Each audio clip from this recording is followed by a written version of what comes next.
ब्रह्म सूत्र के द्वितीय अध्याय के तृतीय पाद के प्रथम अधिकरण के तृतीय सूत्र के व्याख्यान रूप भाष्य की चर्चा हम लोग कर रहे हैं।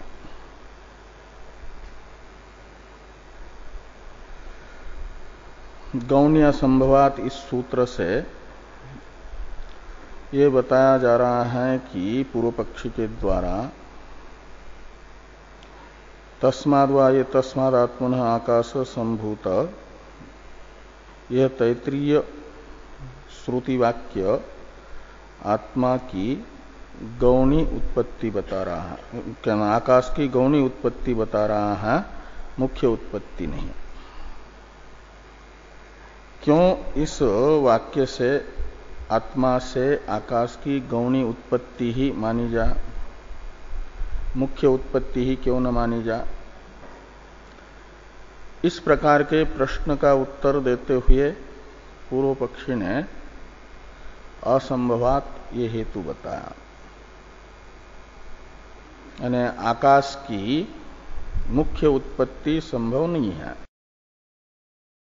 क्योंकि जो भी कार्य उत्पन्न होता है तो उसकी उत्पत्ति के लिए समवायी कारण, असमवायी कारण और निमित्त कारण रूपी सामग्री की आवश्यकता होती है आरंभवाद में।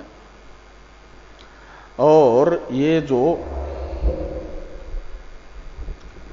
आकाश है द्रव्यात्मक होने से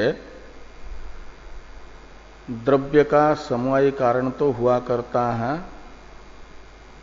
उसके अवयव, और आकाश निरवयव द्रव्य होने से आकाश का कोई समवायी कारण नहीं होगा द्रव्य रूप, और असमवायी कारण होता है कार्य रूप द्रव्य का उसके अवयवों का संयोग। आकाश निरवयव होने से अवयवों का संयोग भी नहीं बनेगा, और किसी भी कार्य का निमित्त कारण माना जाता है समवायी कारण और असमवायी कारण से भिन्न जितने भी कारण हैं उन्हें माना जाता है उस कार्य के प्रति निमित्त कारण। तो निमित्त कारण को समझने के लिए समवायी कारण असमवायी कारण के भेद का ज्ञान आवश्यक है,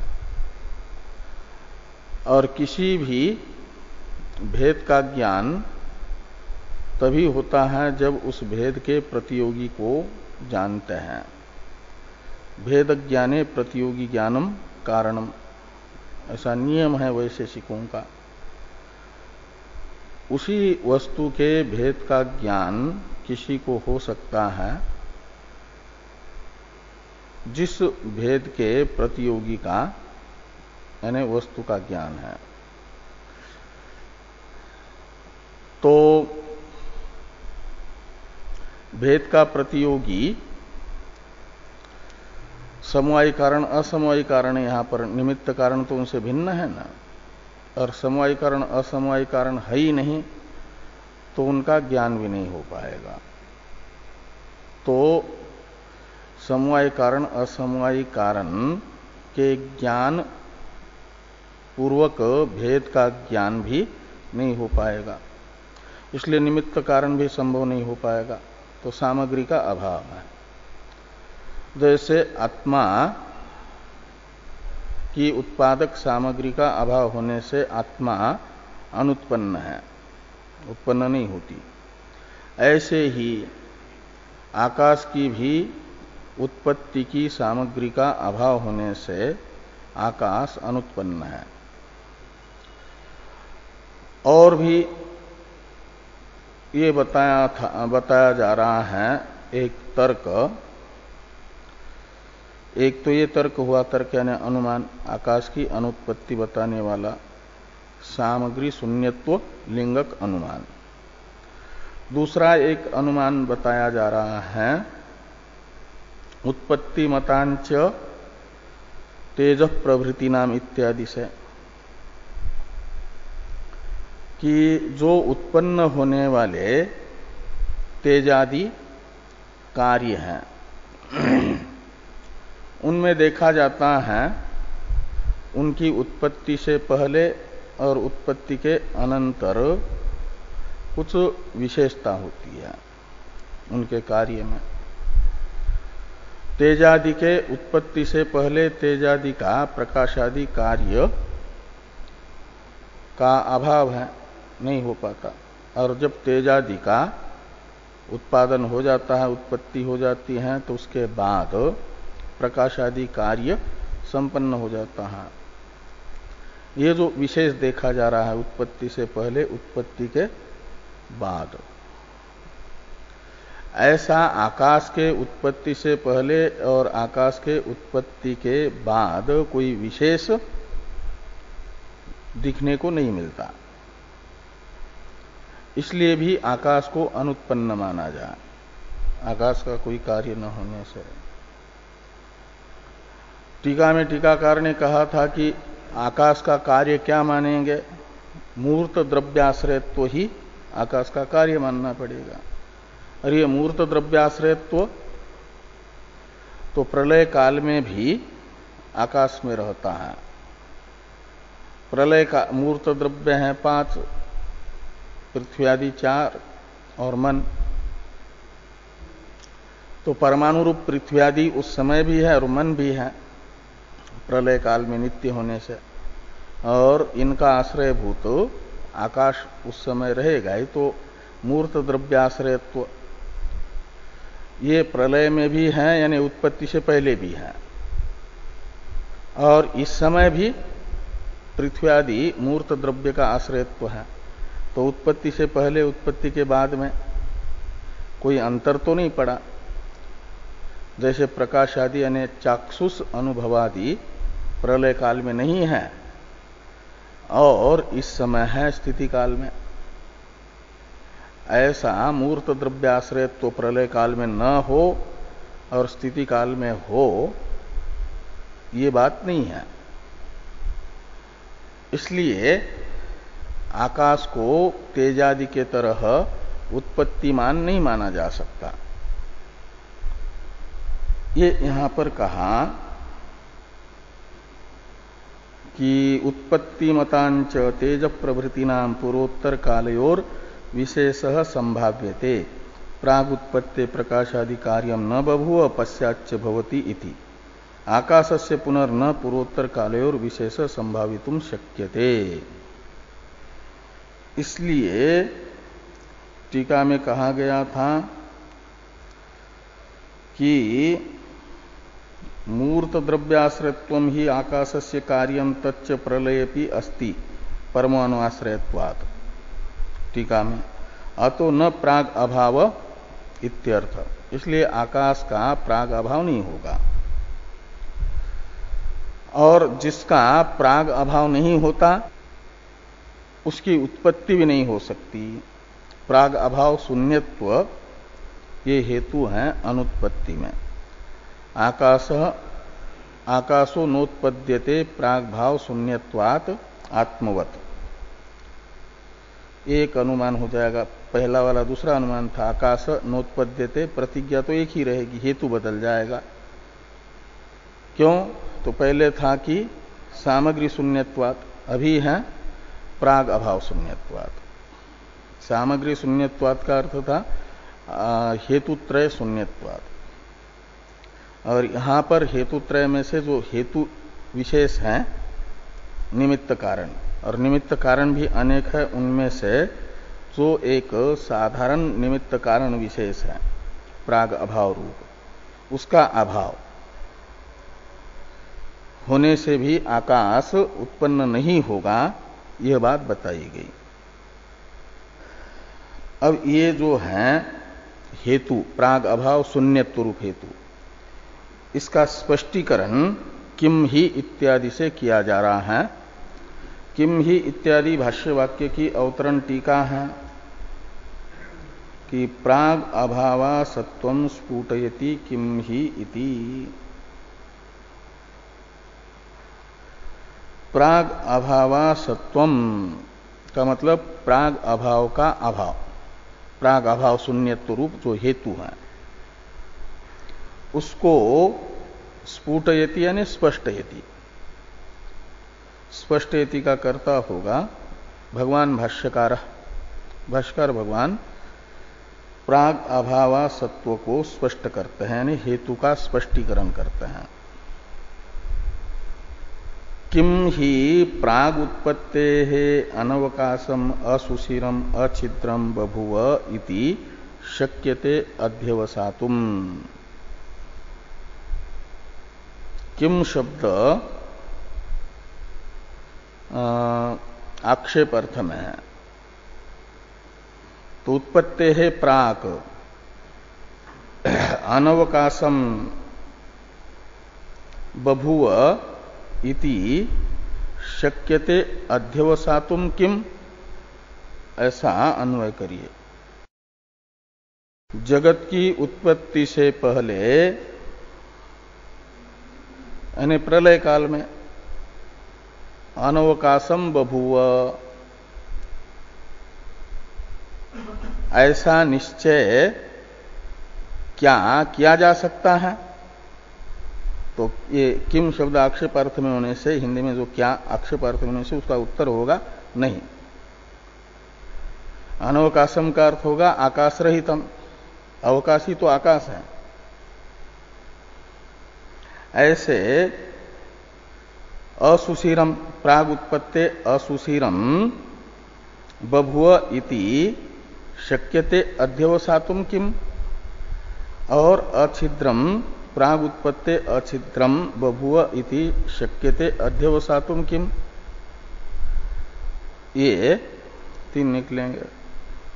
इसमें अनवकाशम बता रहा है अवकाश रहितम अर्थ को, असुशिरम बता रहा है सुशिर रहित अर्थ को, और अच्छिद्रम बता रहा है छिद्र रहित अर्थ को।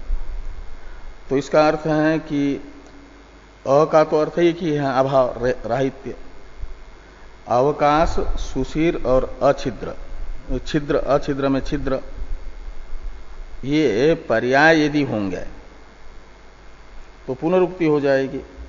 अवकाश सुशिर और छिद्र पद का यदि एक ही अर्थ है, समानार्थक है, तो फिर तीन में से एक का प्रयोग करने से ही काम चल जाता।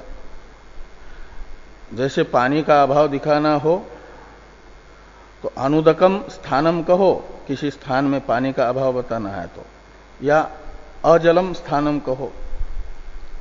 ये नहीं कहा जाता इदम स्थानम अजलम अनुदकम, क्योंकि अजलम और अनुदकम का एक ही अर्थ है। ऐसे अवकाश सुशीर और छिद्र शब्द का यदि एक ही अर्थ होगा तो इन तीन शब्दों का प्रयोग अनुचित हो जाएगा, पुनरुक्ति ग्रस्त हो जाएगा। इस अभिप्राय से यहां पर ये बताते हैं अवकाश शब्द, छिद्र शब्द और सुशीर शब्द का अलग अलग अर्थ कर रहे हैं, अवान्तर भेद। यद्यपि लोक में मोटे तौर पर ये समान अर्थक प्रयोग होता है इनका पर्याय के रूप, लेकिन अवान्तर भेद टीकाकार बता रहे हैं, तभी तो यहां पर अलग अलग तीन शब्दों का प्रयोग उत्पन्न होगा। अवकाश का अर्थ कर रहे हैं टीकाकार स्थूलाश्रयो अवकाश, स्थूल सूक्ष्म और अणु ऐसे तीन प्रकार के पदार्थ हैं। स्थूल पदार्थ, सूक्ष्म पदार्थ और अणु पदार्थ। स्थूल पदार्थ के आश्रय को अवकाश कहा जाता है। अवकाश शब्द का यह अर्थ निकलेगा स्थूलाश्रय अवकाश। और सूक्ष्म पदार्थ के आश्रय को कहा जाएगा छिद्र, और अणु पदार्थ के आश्रय को कहा जाएगा सुशीर। इस प्रकार ये आश्रित जो पदार्थ हैं उनमें अवान्तर भेद हैं। स्थूल, सूक्ष्म अणु। तो स्थूल यदि आश्रित पदार्थ है तो उसका आश्रय बनेगा तो अवकाश शब्द से कहा जाएगा, स्थूल पदार्थ के आश्रय को। सूक्ष्म पदार्थ के आश्रय को छिद्र शब्द से, अणु शब्द के आश्रय को सुशीर शब्द से। अब इन तीनों के साथ निषेधार्थक नए को जोड़ देंगे, समास करेंगे, नए तत्पुरुष समास। तो अवकाश के साथ जोड़ देंगे तो अनवकाशम का अर्थ निकलेगा स्थूल आश्रयत्व रहितम, स्थूल आश्रय का अभाव। और अछिद्रम का अर्थ निकलेगा सूक्ष्म आश्रय रहितम। और असुशिरम का अर्थ निकलेगा अणु आश्रय रहितम, अणु आश्रय विलक्षणम। तो यही लिखा कि स्थूलाश्रयो अवकाश, सूक्ष्माश्रयो छिद्रम, अनुआश्रय सुशिरम इति भेद। ये अवान्तर भेद है। और ऐसा इन आश्रयों से रहित ऐसा कौन उत्पत्ति से पहले था? कोई नहीं था। का मतलब इनका आश्रय रूप जो आकाश है वो उत्पत्ति से पहले भी है, और उत्पत्ति से हाँ पहले भी है, इसलिए उत्पन्न नहीं होगा। तो प्राग अभाव का अभाव हुआ ना। यदि पहले न होता तो प्राग अभाव माना जाता। तो प्राग अभाव असत्व सिद्ध करना है ना। प्राग अभाव असत्व को दिखाने के लिए ही ये कहा है कि उत्पत्ति से पहले अनवकाश कौन था? अनवकाश कोई वस्तु थी ऐसा कहा जा सकता कितने? ये निर्धारण नहीं किया जा सकता। अनवकाश ये निर्धारण नहीं किया जा सकता का मतलब है फिर वहां आकाश है, आकाश का प्राग अभाव नहीं। यदि उत्पत्ति से पहले ये सिद्ध किया जाए तब तो आकाश का प्राग भाव सिद्ध होगा। तार्किक कहते ये नहीं किया जा सकता का अर्थ है आकाश का प्राग अभाव नहीं है, प्राग अभाव सत्व है, प्राग अभाव शून्यत्व है। ये हमारा हेतु है, तो हेतु की सिद्धि हुई।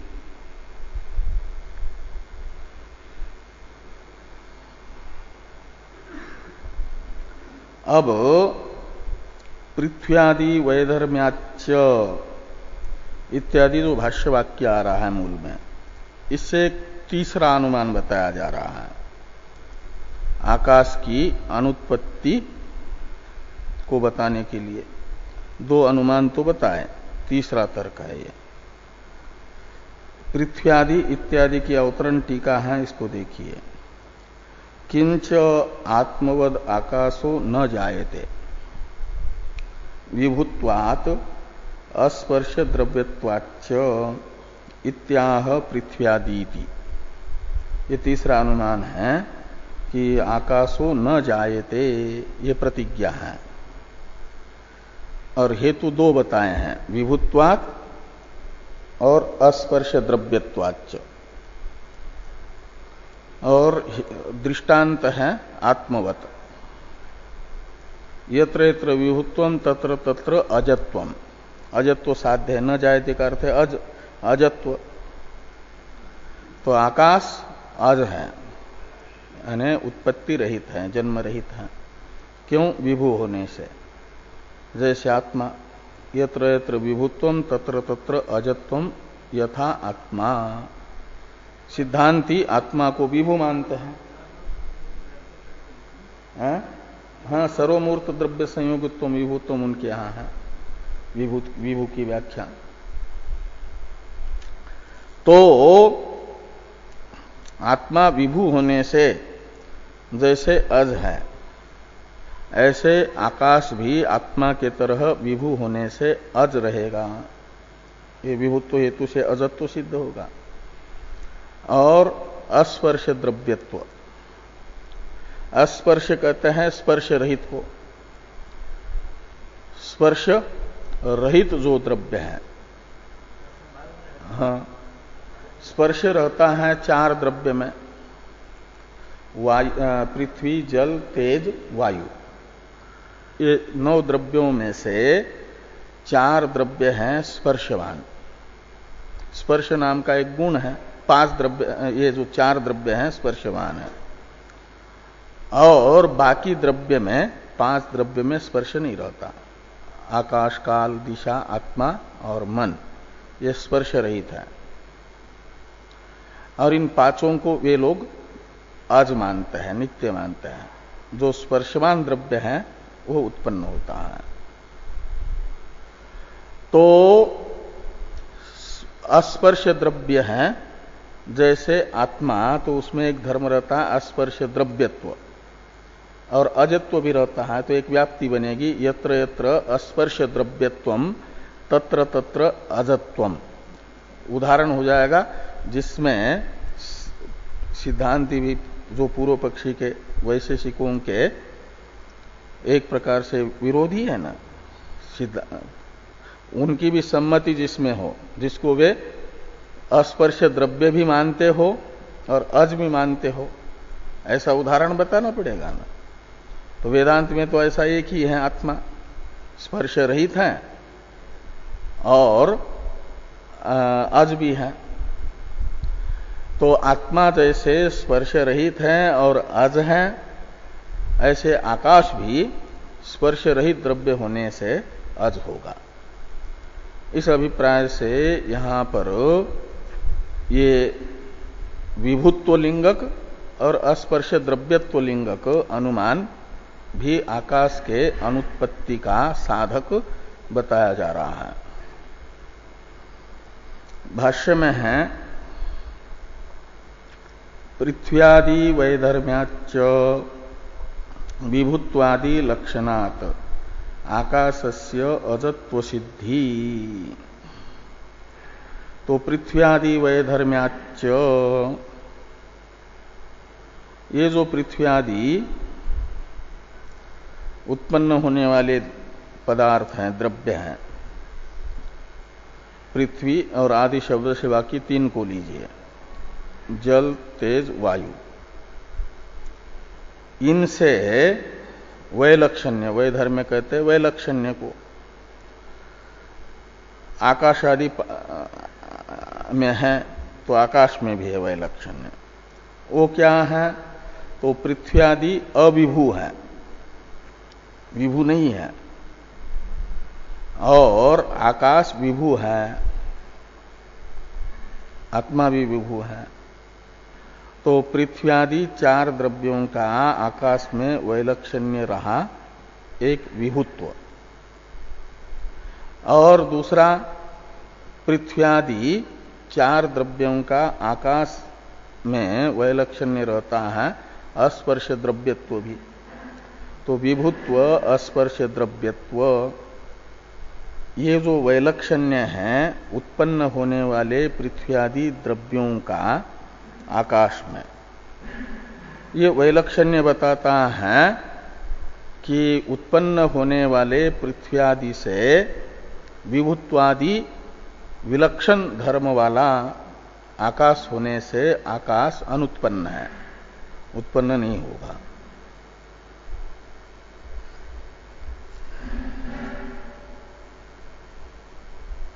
तो पृथ्वी आदि वैधर्म्याच्च विभुत्वादि लक्षणात्, वो पृथ्वी आदि का वैधर्म्य यानी वैलक्षण्य क्या है? तो विभुत्वादि रूप, लक्षण शब्द का अर्थ है रूप, आत्मक। विभुत्वादि रूप जो पृथ्वी आदि का वैलक्षण्य है, वैधर्म्य है, किसमें? आकाश में। इससे भी अजत्व सिद्धि यानी अजत्व का निश्चय होगा आकाश के।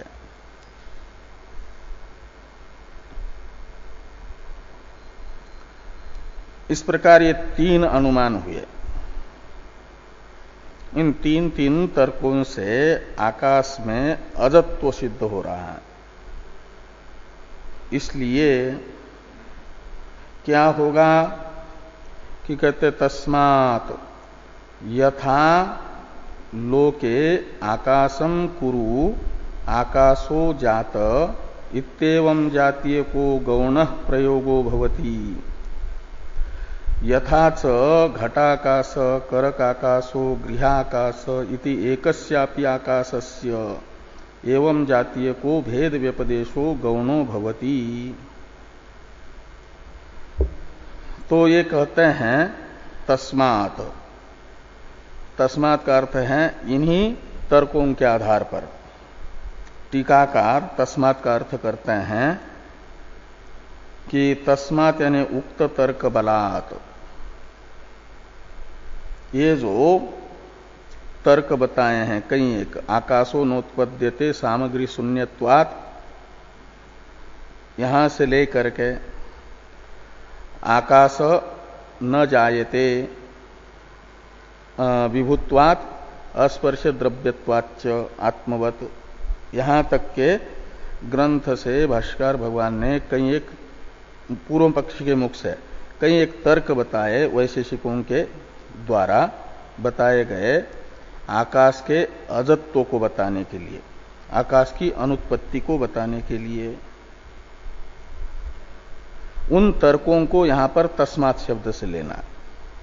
तस्मात् का अर्थ है उक्त तर्क बलात्, और उक्त तर्क से लेंगे यहां पर बताए गए जो अनुमान है वैशेषिकों के द्वारा, इन अनुमानों के बल पर यह निश्चित होगा कि आकाश की जो तस्माद वा ये तस्माद आत्मन आकाश संभूत, यह तैत्रीय वाक्य उत्पत्ति बता रहा है, वह उत्पत्ति गौणी है। ऐसा अन्वय करना कि तस्माद उक्त तर्क बलात् गौणी द्रष्टव्या इति अन्वय। ये इस सूत्र के सूत्र भाष्य के अंत में आ रहा है, गौणी द्रष्टव्या। इस गौणी द्रष्टव्या के साथ अन्वय होगा उत्पत्ति श्रुतिरपि गौणी द्रष्टव्या। उत्पत्ति श्रुति है आकाश की उत्पत्ति बोधक तैत्रीय वाक्य, तस्माद् वा ये तस्माद् आत्मन आकाश संभूत, यह वाक्य मुख्यार्थक नहीं होगा, गौण अर्थक होगा। ऐसा ये तस्मात् का अन्वय हेतुत्वेन रूपेण उत्पत्ति श्रुति, तस्मात् उत्पत्ति श्रुतिरपि गौणी द्रष्टव्या, इसके साथ करना। उससे पहले कुछ उदाहरण बता रहे हैं, लौकिक उदाहरण और एक वैदिक उदाहरण भी बताएंगे। जैसे लोक में ये वैशेषिक पूर्व पक्षी ही बता रहे हैं कि जिनको ये निश्चय है कि आकाश अनुत्पन्न है, लेकिन आकाश की उत्पत्ति का लोक में गौण व्यवहार होता है, ऐसे उदाहरण बता रहे हैं। यथा लोके आकाशम कुरु आकाशो जात इत्येवं जातीय को गौण प्रयोगो भवति। कहा जाता है कि फलाना व्यक्ति आ रहा है, थोड़ा आकाश करो, का मतलब अवकाश करो। कहीं भीड़ है तो आकाश करो, का मतलब अवकाश करो, थोड़ा जगह बना दो। तो भीड़ को हटाते हैं का मतलब पहले से जो स्थूल पदार्थ वहां है, जिस स्थान पर उस किसी विशिष्ट व्यक्ति को आना है, उस स्थान पर और उस रास्ते में विद्यमान जो भीड़ है, स्थूल पदार्थ है, उसे हटाया जाता है। तो कहा जाता अवकाशम आकाशम कुरु। तो आकाश तो पहले से वहां तो था ही, आकाश को नहीं बनाया गया, बस वहां जो स्थूल पदार्थ थे आने के लिए अवरोध करने वाले, उनको हटा दिया गया, तो आकाश हुआ। तो ये गौण प्रयोग हुआ आकाशम कुरु का। और फिर जिसने रास्ते में से उन स्थूल पदार्थों को हटा दिया, तो माना जाता है कि आकाशो जात, आकाश हो गया, आओ। तो आकाश हो गया का मतलब उत्पन्न हुआ, ये जात शब्द का प्रयोग हो रहा है ना। लेकिन ये आकाशम कुरु आकाश जात इत्यादि ये सब गौण प्रयोग माना जाता है लोक में। तो यथा लोके आकाशम कुरु आकाशो जात इत्येवं जातीय को गौण प्रयोगो भवति। यथा च घटाकाश करकाकाशो गृहाकाश इति एकस्यापि आकाशस्य एवं जातीय को भेद व्यपदेशो गौणो भवति। आकाश की उत्पत्ति का गौण व्यवहार लोक में होता है, इसके दो उदाहरण हुए, आकाशम कुरु, आकाश जात इत्यादि। ऐसे जैसे आकाश अज है वैशेषिक मत में, ऐसे एक भी है, अनेक नहीं है आकाश, वो एक है, विभू है और नित्य है उनके यहां आकाश। तो एक होने से एक में भेद व्यपदेश तो यदि होता है, भेद व्यवहार, तो गौण माना जाएगा। तो एक ही आकाश में अनेकत्व का लोक में जो व्यवहार होता है वह व्यवहार भी, भेद व्यवहार भी गौण है। इसके उदाहरण हैं यथाच घटाकाश करकाकाशो गृहाकाश इति एकस्यापि आकाशस्य एवं जातीय को भेद व्यपदेशो गौणो भवति। तो घटाकाश, करकाकाश, गृहाकाश, मठाकाश इत्यादि जो प्रयोग हो रहा है, एक ही आकाश में अनेकत्व बोधक, भेद बोधक प्रयोग, यह प्रयोग भी मुख्य नहीं अपितु गौण है। तो एक आकाश का केवल लोक में ही गौण भेद व्यपदेश होता है ऐसी बात नहीं, वेद में भी एक ही आकाश में भेद व्यपदेश गौण रूप से होता है। इसे बताने के लिए एक वैदिक उदाहरण भी बताया जा रहा है, वेदेपी इत्यादि से। वेदेपी इत्यादि का अवतरण है टीका में, भेदोक्तेर गौणत्वे वैदिकोदाहरणम आह वेदेपि आरण्यान इति। एक ही आकाश का भेद बोधक गौण रूप से व्यवहार होता है, भेद प्रयोग होता है, इसमें लोक में तो होता ही है, वेद में भी होता है। तो ये वैदिक उदाहरण बताते हैं। तो वेदेपि आरण्यान आकाशेषु आलभेरन इति। तो आरण्य यानी अरण्य निवासी पशु, उनको कहां पर प्राप्त किया? तो आकाश में। आकाशेषु ये बहुवचन है, आकाश एक है तो आकाश से ऐसा एक वचन होना चाहिए था।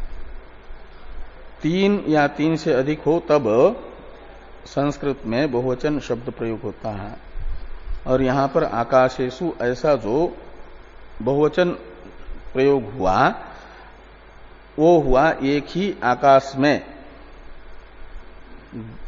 गौण रूप से भेद मान करके, गौण भेद मान करके, औपचारिक भेद मान करके बहुवचन का प्रयोग है। ये कहते हैं टीका में टीकाकार कि आकाशेषु इति भेद व्यपदेशो गौण इति संबंध।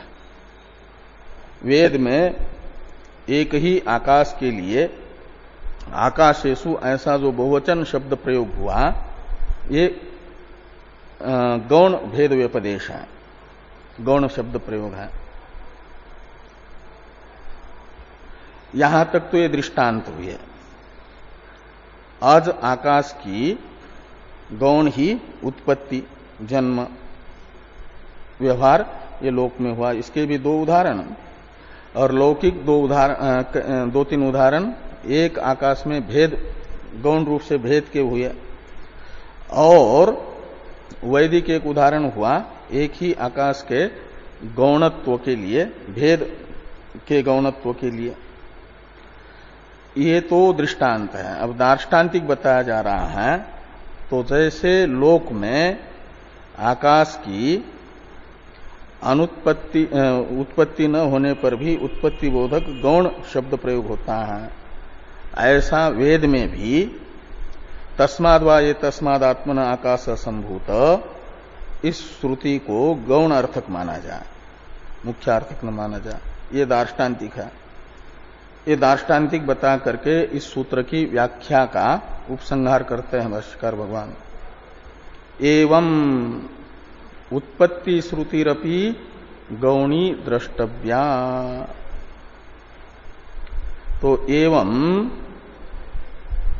यानी जैसे यहां पर वेद में आरण्यान आकाशेषु आलभेरन में आकाश में भेद बोधक आकाशेषु ये बहुवचन प्रयोग गौण है वेद में, और आकाशम कुरु इत्यादि में आकाश की गौणी उत्पत्ति बोधक शब्द प्रयोग है।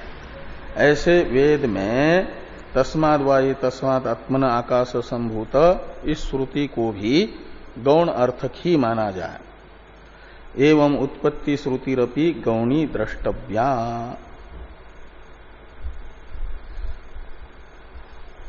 अब चौथा सूत्र है, तीसरा सूत्र हुआ इस अधिकरण का। 5 सूत्रों में पूर्व पक्ष है, वैशेषिक मत है। चौथे सूत्र से वैशेषिक लोग आकाश की अनुत्पत्ति जो तर्क से सिद्ध की है तीसरे सूत्र में, उसे श्रुति से भी पुष्ट कर रहे हैं। वे कहते हैं आकाश की अनुत्पत्ति केवल तर्क से ही सिद्ध होती हो ऐसी बात नहीं, श्रुति भी आकाश को अज बता रही है। तर्क तो आकाश को अज बता ही रहा है, श्रुति भी आकाश को अज ही बताती है। इस अभिप्राय से ये चौथा सूत्र है। चौथे सूत्र की अवतरण टीका है, टीका को देखिए। न केवलम तर्कात् आकाशस्य अनुत्पत्ति ही किंतु श्रुति तोपि इत्याह सूत्रकारः शब्दाच्च इति। कहते केवल तर्क यानी अनुमान मात्र से आकाश की अनुत्पत्ति को हम नहीं बता रहे हैं। तर्क तो आकाश को अज बता ही रहा है, तर्क से अतिरिक्त श्रुति भी यानी शब्द भी आकाश को अनुत्पन्न बताता है। ऐसा पूर्व पक्षी के मुख से वेद व्यास जी कह रहे हैं इस सूत्र में। ये पूर्व पक्षी का सूत्र है, तो चौथे सूत्र का उच्चारण किया जाए। शब्दाच्च शब्दाच्च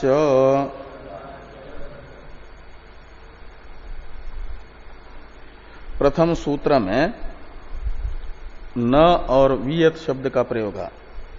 न वियद अश्रुते, वहां से न और वियत शब्द की अनुवृत्ति आएगी। और प्रकरण के अनुसार जायते पद का अध्यार करना, यानी आकाश का जन्म नहीं होता है कि होता है, ये संशय है ना, इसलिए जायते पद का अध्यार कर लो, उन 2 पदों की अनुवृत्ति ले आना। तो पूर्व पक्ष की प्रतिज्ञा रहेगी वैशेषिकों की कि आकाश पद का भी अध्यार होगा, प्रकरण से ही वो आएगा। तो आकाशो न जायते, ये इतना तो 2 पदों की अनुवृत्ति और 2 पदों का प्रकरण से अध्यार करके अर्थ निकलेगा। आकाशो न जायते। क्यों? ये पूर्व पक्ष की प्रतिज्ञा का साधक हेतु पूछा जाएगा, कस्मात् न जायते। तो सूत्र में हेतु बताया शब्दाच्च। च शब्द है समुच्चय अर्थ में। पूर्व में जो तर्क बताए हैं उनका समुच्चायक है तकार, चकार। तो चकार कह रहा है कि तर्क के तरह शब्द से भी आकाश का अजत्व सिद्ध होता है। आकाश उत्पन्न नहीं होता है, ऐसा शब्द प्रमाण भी बता रहा है। कौन सा शब्द है? तो कई एक शब्द अभी भाष्य में बताए जाएंगे। पहली पंक्ति में लिखा है कि वायुश्च अंतरिक्षंच एतद अमृतम। ये जो बृहदारण्यक श्रुति वचन है, इसमें लिखा कि वायु और अंतरिक्ष, अंतरिक्ष यानी आकाश, ये अमृत है।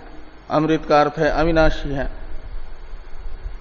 और जात से ही ध्रुव मृत्यु जन्म होगा, यदि तो मृत्यु जरूर होगी, विनाशी होगा। अमृत है का मतलब नित्य है, और जो नित्य है अमृत है, उसका जन्म नहीं होता।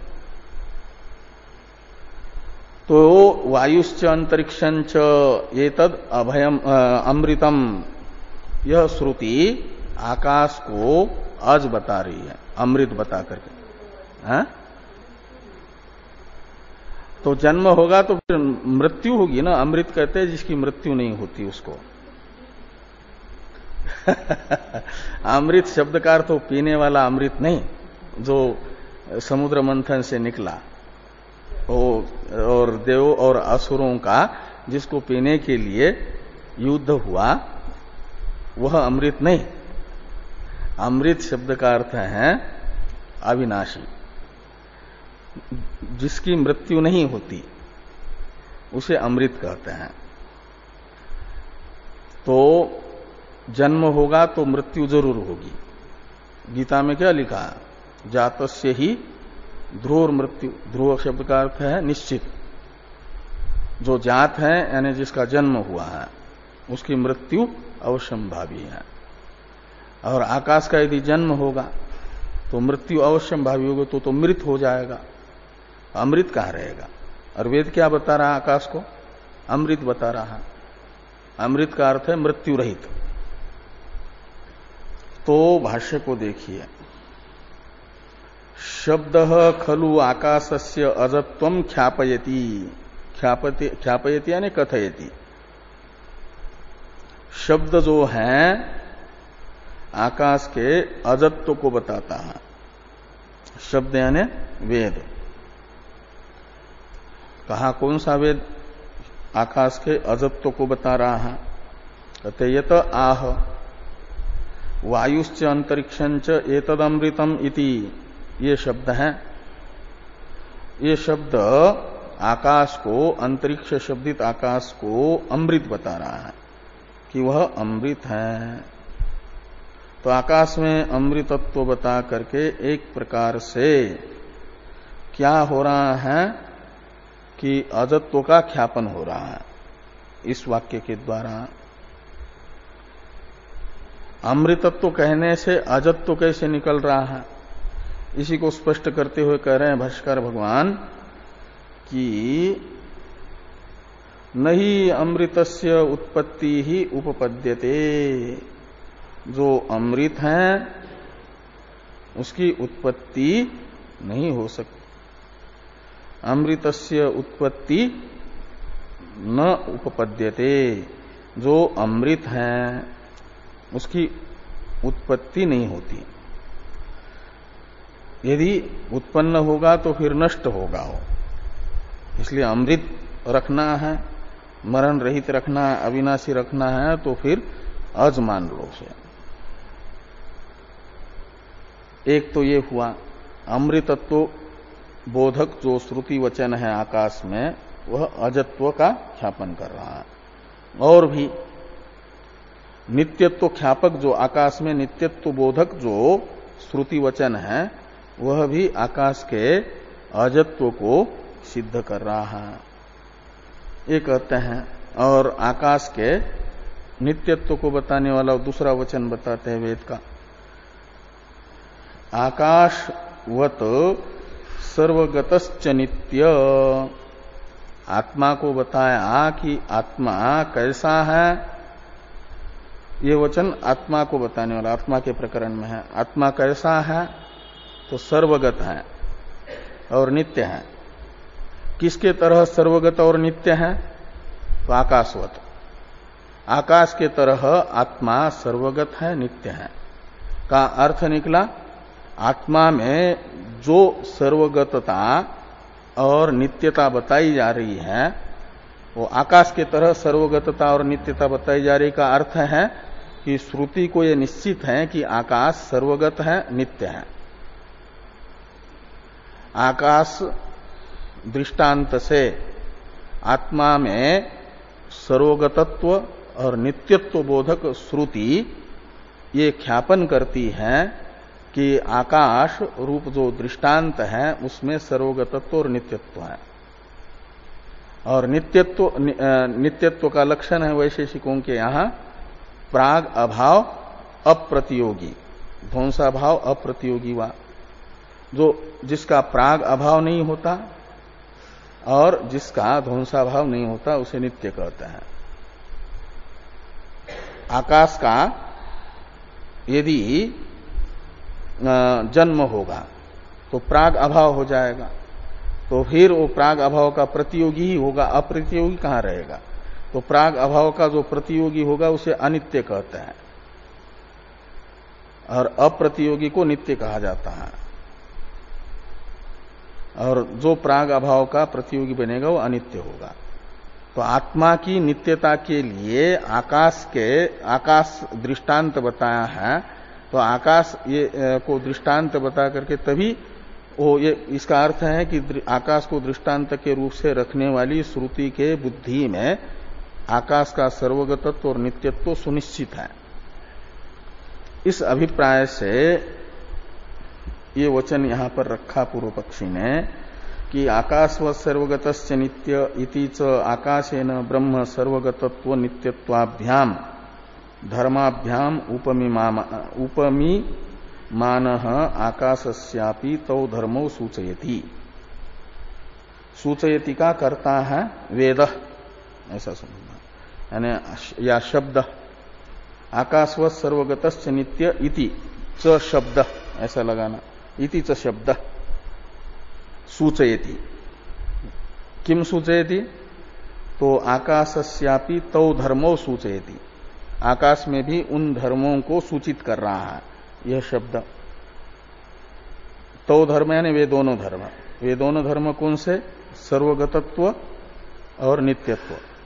ये दो धर्म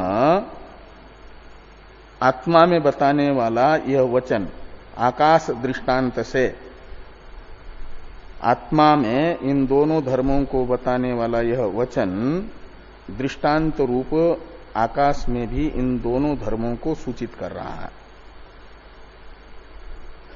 शब्द का विशेषण है उपमी मान, यानी सर्वगतत्व नित्यत्वाभ्याम धर्माभ्याम ब्रह्म उपमी मान, यानी आकाश में रहने वाले सर्वगतत्व और नित्यत्व धर्मों से ब्रह्म को उपमित करने वाला जो शब्द, वह आकाश में सर्वगतत्व और नित्यत्व धर्म को सूचित करता है। उपमीमान ये शब्द का विशेषण है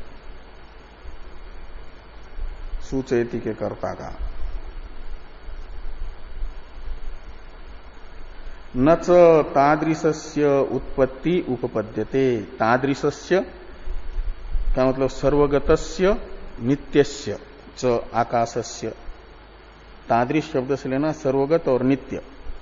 सर्वगत और नित्य जो आकाश है उसकी उत्पत्ति न च उपपद्यते, उत्पत्ति उपपन्न युक्त नहीं है मानना। यदि उत्पन्न होगा तो फिर सर्वगत और नित्य नहीं होगा, नित्य है तो उत्पन्न नहीं होगा।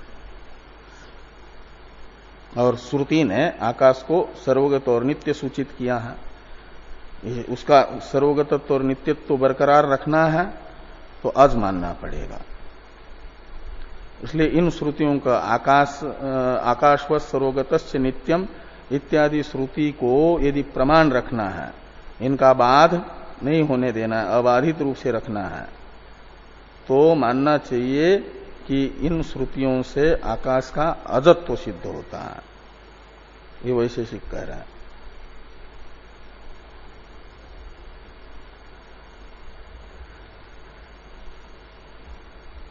और भी एक उदाहरण बताया जा रहा है, और एक क्या कई एक उदाहरण, 2 उदाहरण बताते हैं। थोड़ा 5 मिनट रुक करके इस सूत्र को पूरा ही कर लेना। आज 2-3 पंक्ति हैं। स यथा अनंतो अयम आकाश एवं अनंत आत्मा वेदितव्य इति च उदाहरणम। आकाश के अजत्व को बताने वाले श्रुति वाक्य चाहिए ना उदाहरण के तौर पर, तो 2 तो बता दिए पहले। वायुस्य अंतरिक्षंच एतद अमृतम, आकाश में अमृतत्व बोधक, सर्वगतत्व और नित्यत्व बोधक। इन श्रुति वाक्यों के तरह यह श्रुति वाक्य भी आकाश के अजत्व का उदाहरण बन जाएगा, अजत्व का ख्यापक श्रुति वाक्य बनेगा।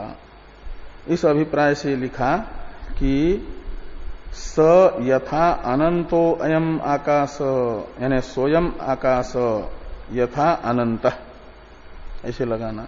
तो ये आकाश जैसे अनंत है, का मतलब ध्वंस रहित है, ऐसे एवं आत्मा अनंत वेदितव्य, आत्मा को भी अनंत समझना।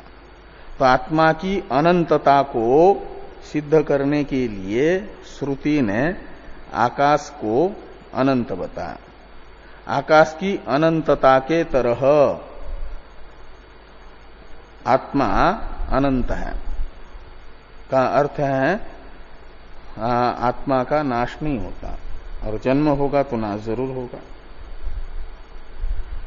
और अनंत शब्द का अर्थ एक ये भी होता है, अंत शब्द का अर्थ होता है परिच्छेद, अनंत का अर्थ होता है परिच्छेद रहित, अपरिछिन्न। तो आकाश जैसे अनंत है यानी अपरिछिन्न है, ऐसे आत्मा भी अनंत है यानी अपरिछिन्न है।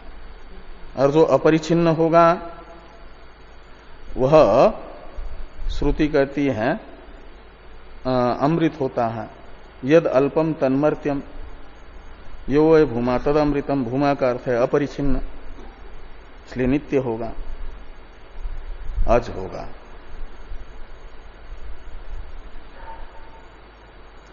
आगे हैं और भी एक उदाहरण, 2 उदाहरण बताए जा रहे हैं आकाश के अजत्व को सिद्ध करने वाले।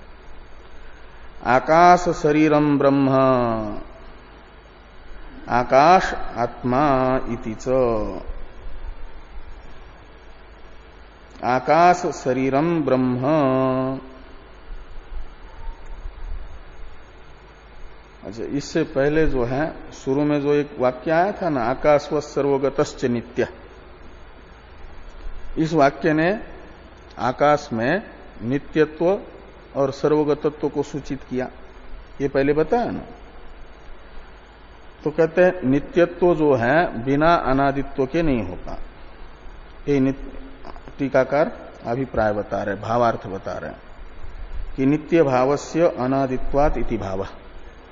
जो नित्य भाव है यानी नित्यत्व है, भाव शब्द का अर्थ है त्व, तो नित्य भावस्य यानी नित्यत्वस्य अनादित्वात्, जो नित्यत्व है वह अनादि है। अनादि होने से आकाश में नित्यत्व को सूचित करने से अनादित्व सिद्ध होगा। अनादित्व का अर्थ है अनुत्पत्ति, उत्पत्ति नहीं होगी। इतना उस पूर्व वाक्य के विषय में था।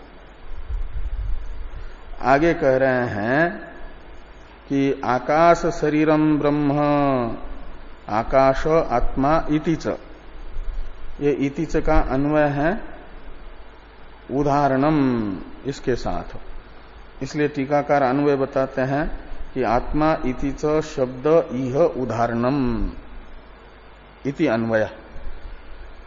तो ये आकाश शरीरम ब्रह्म, आकाश आत्मा, यह वेद वाक्य भी उदाहरण बन जाएंगे आकाश के अजत्व के प्रति, आकाश के अजत्व के ख्यापक उदाहरण बन जाएंगे। आकाश शरीरम ब्रह्म में जो ब्रह्म का विशेषण है आकाश शरीरम, इसका ये आकाश शरीरम ये समास है, इसमें समास का विग्रह करके बता रहे हैं टीकाकार। आकाशः शरीरम अस्य इति बहुव्रीहिणा अत्यंत साम्य भानात् ब्रह्मवद आकाशस्य अनादित्वम इत्यर्थ। आकाशम शरीरम अस्य ऐसा बहुरी समास करते हैं आकाश शरीरम ब्रह्म में, तो क्या होता है कि ब्रह्म और आकाश इन दोनों की अत्यंत समानता प्रतीत हो रही है। क्या कह रहे? क्या? तो अर्थ निकलेगा कि आकाश का शरीर ब्रह्म है, तो ब्रह्म आकाश का शरीर है क्या? हाँ, ये बहुरी समास है। तो बहुरी समास करने से अन्य पदार्थ ब्रह्म हो रहा है। षष्ठी तत्पुरुष समास करेंगे तो अर्थ निकलेगा कि ब्रह्म आकाश का शरीर है। ये ठीक नहीं है। तो ये जो बहुरी समास हुआ, इस बहुरी समास के आधार पर यह अर्थ प्रतीत हो रहा है। हाँ हाँ हाँ हाँ। तो ये जो है आकाश और ब्रह्म का बहुरी समास के द्वारा अत्यंत साम्य प्रतीत हो रहा है, समानता प्रतीत हो रही है। और अत्यंत समानता ये ज्ञापन करती है कि जैसे ब्रह्म अज है ऐसे आकाश भी अज है। तो ब्रह्मवद आकाशस्य अनादित्वम, ये बहुरी समास से ज्ञापित हुआ। तो भाष्य में आगे हैं, नहीं आकाशस्य उत्पत्तिमत्वे ब्रह्मण तेन विशेषणम संभवति नीलेन इव उत्पलस्य। ये आकाश शरीरम के ही विषय में बताया जा रहा है कि यदि आकाश को सादी मानेंगे, उत्पत्तिमान मानेंगे, तो आकाश जो है ब्रह्म का विशेषण नहीं बन सकता। तो तेन यानी आकाशेन ब्रह्मण विशेषणम न संभवति, तो आकाश ब्रह्म का विशेषण नहीं बन पाएगा। जैसे नीलेन इव उत्पलस्य, तो उत्पल कहते हैं कमल को, तो नील रूप जैसे कमल का विशेषण बनता है, ऐसे ये आकाश जो है ब्रह्म का विशेषण नहीं बन पाएगा। ये वैधर्म्य दृष्टांत है, विषम दृष्टांत बताया है। तस्मात् नित्यम एव आकाशेन साधारणम ब्रह्म इति गम्यते। इसलिए मानना पड़ेगा कि आकाश शरीरम ब्रह्म में आकाश ये जो ब्रह्म का विशेषण है, यह विशेषण बताता है कि ब्रह्म और आकाश का नित्यत्व रूप साम्य है, समानता। साधारण का अर्थ है साम्य, समानता, ये ज्ञापित होती है। और वो नित्यत्व रूप समानता ये बताती है कि आकाश ब्रह्म के तरह अनादि है, अज है। इस प्रकार शब्द से भी ब्रह्म का अजत्व सिद्ध होता है। अब एक शंका पूर्व पक्षी के प्रति की जा रही है, वैशेषिकों के प्रति। उसका उत्तर देने के लिए वैशेषिकों का ही एक सूत्र है, स्यात्स एकस्य ब्रह्म शब्दवत, वैशेषिक सिद्धांत को ही स्थापित करने वाला। इस पर चर्चा हम लोग कल करते हैं।